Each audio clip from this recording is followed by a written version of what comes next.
So you can lock your Facebook profile officially. Now I'm gonna start by going to the 3-bar settings here, and we're gonna change 2 settings. We're gonna scroll down and we're gonna go to settings and privacy. We're gonna go to settings.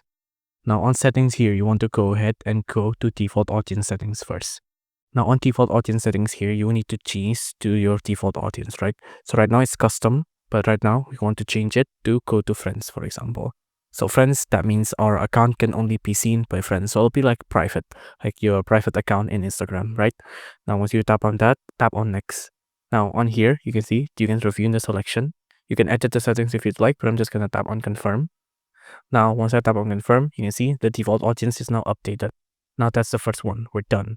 Now we're gonna scroll down some more and we're gonna go to profile locking. Now on profile locking here, you can see now we can lock our profile officially. We're gonna tap on lock your profile. Now once we tap on lock your profile, let's just wait for this to load.